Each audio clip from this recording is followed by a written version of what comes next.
ಇಷ್ಟೊಂದು ಮರಗಳನ್ನ ನಾಶ ಮಾಡಿ ಪರಿಸರವನ್ನ ಹಾಳು ಮಾಡಿ ಕಂಬಳ ಮಾಡ್ಬೇಕಾ? ಖಂಡಿತ ಬೇಕಾಗಿಲ್ಲ. ಯಾಕೆ ಅಂದರೆ ಕೆರೆ ಕಟ್ಟೆಗಳು ಅದಕ್ಕೆ ಯಾರುವೆ ಓನರ್ ಅಲ್ಲ. ಅದು ಲೇಕ್ ಅಥಾರಿಟಿ ಅಂತ ಏನಿರುತ್ತೆ ಅದು ಅದಕ್ಕೆ ಜವಾಬ್ದಾರಿ. ಆಯ್ತಾ?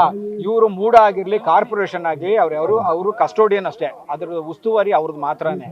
ಈ ಕೆರೆ ಕಟ್ಟೆಗಳೇನೆ ಇವತ್ತು ಎಲ್ಲ ಬಡಾವಣೆಗಳಿಗೂ ಜಲಮೂಲನ ಅಂದರೆ ಅಂಡರ್ ವಾಟರ್ ಟೇಬಲ್ನ ಪೂರೈಸಂಥದ್ದು. ನೀವು ಇದನ್ನೇ ಮುಚ್ಚಾಕ್ಬಿಟ್ರೆ ಕಾಂಕ್ರೀಟಿಂಗ್ ಮಾಡಿ ಜಲಮೂಲಗಳು ಹಾಳಾಗೋಯ್ತು ಅಂದರೆ ಇಲ್ಲಿರೋ ಜನಗಳ ಕುಡಿಯೋ ನೀರಿಗೆ ಏನು ಮಾಡಬೇಕು? ಈಗಲೇ ಬೋಗಾದಿಲಿ ಟ್ಯಾಂಕರಲ್ಲಿ ನೀರು ತರಿಸಿ ಕೊಡ್ತಾ ಇದ್ದಾರೆ. ಇನ್ನು ಈಗ ಸಮ್ಮರೇ ಶುರುವಾಗಿಲ್ಲ. ಇನ್ನು ಮುಂದಕ್ಕೆ ಇದೇ ಥರ ಕೆರೆ ಕಟ್ಟೆಗಳು ಮುಚ್ಕೊಂಡು ಹೋಗ್ತಾ ಇದ್ರೆ ಏನಾಗುತ್ತೆ? ಇನ್ನೊಂದು ಬೆಂಗಳೂರು ಆಗುತ್ತೆ. ಫ್ಲಡ್ ಆಗೋದು ಒಂದಲ್ಲದೆ ಕುಡಿಯೋ ನೀರಿನ ತಾತ್ವಾರ ಉಂಟಾಗುತ್ತೆ. ಈ ಕೆರೆ ಕಟ್ಟೆಗಳು ಜೀವ ವೈವಿಧ್ಯತೆ ಅಲ್ಲದೇನೆ ಇಲ್ಲಿನ ಸುತ್ತಮುತ್ತ ಬಡಾವಣೆಗಳಿಗೆ ಅಂತರ್ಜಲನ ಪೂರೈಸಂಥದ್ದು.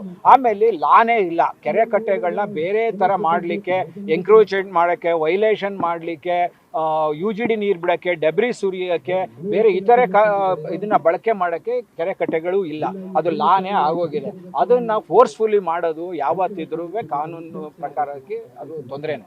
ಸೊ ಕೆರೆ ಪ್ರಾಧಿಕಾರ ಏನು ಮಾಡ್ತಾ ಇದೆ? ಇಷ್ಟೆಲ್ಲ ನಡೀತಾ ಇದೆ, ಪತ್ರಿಕೆಯಲ್ಲಿ ಇಷ್ಟೆಲ್ಲ ಬರ್ತಾ ಇದೆ, ಚಾನಲ್ಗಳಲ್ಲಿ ಬರ್ತಾ ಇದೆ. ಕೆರೆ ಪ್ರಾಧಿಕಾರ ಏನು ಪ್ರತಿಕ್ರಿಯೆ ಕೊಡದೆ ಏನು ಮಾಡ್ತಾ ಇದೆ ಅಂತ. ಆಮೇಲೆ ಈ ಕೆರೆ 27 ಎಕರೆ ಏನಿದೆ ಇದಕ್ಕೆ ಕಾನನ ಕಟ್ಟೆ, ಅಡ್ಡ, ಮತ್ತೆ ಏನು ಸಾತ್ಗಳ್ಳಿ ಕಟ್ಟೆ 1, 2, 3 ಅಂತ ಅಲ್ಲ ಅದನ್ನೇ ಹೇಳ್ತಾ ಇರೋದು.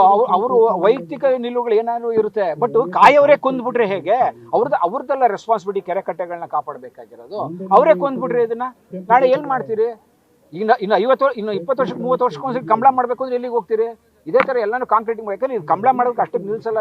ಇಲ್ಲಿ ದೊಡ್ಡ ಸ್ಪೋರ್ಟ್ಸ್ ಇದು ಬರುತ್ತೆ. ಇಲ್ಲಿ ವೆಲೋಡ್ರಮ್ ಅಂದ್ಬಿಟ್ಟು ಇಲ್ಲಿ ಸೈಕಲ್ ಟ್ರ್ಯಾಕು, ಟೆನ್ನಿಸು, ಬ್ಯಾಡ್ಮಿಂಟನ್ನು, ಫುಟ್ಬಾಲು, ಈ 27 ಎಕರೆಗಳಲ್ಲಿ ಎರಡನೇ ಚಾಮುಂಡಿ ವಿಹಾರ್ ಸ್ಟೇಡಿಯಂ ಆಗುತ್ತೆ. ಇದು ಆ ಮಟ್ಟದ ಯೋಚನೆ. ಬರೀ ಕಂಬಳ ಒಂದೇ ಅಲ್ಲ. ಕಂಬಳ ಅನ್ನೋದು ಒಂದು 3 ದಿವಸದ ನೆಪ ಅಷ್ಟೇ ಇವ್ರಿಗೆ. ಮುಂದಕ್ಕೆ ಈ ಜಾಗ 1 ಇಂಚು ಮಣ್ಣು ಇರಲ್ಲ, ಕಂಪ್ಲೀಟಾಗಿ ಕಾಂಕ್ರೀಟಿಂಗ್ ಆಗ್ಬಿಡುತ್ತೆ. ಇದು ಆದಾಗ ಇಲ್ಲಿ ಇದು ವಾಟರ್ ಟೇಬಲ್ ಸತ್ತೋಯ್ತು, ಕೆರೆ ಕಟ್ಟೆ ಸತ್ತೋಯ್ತು. ಆ ಅಧಿಕಾರ ಯಾರಿಗೂ ಇಲ್ಲ.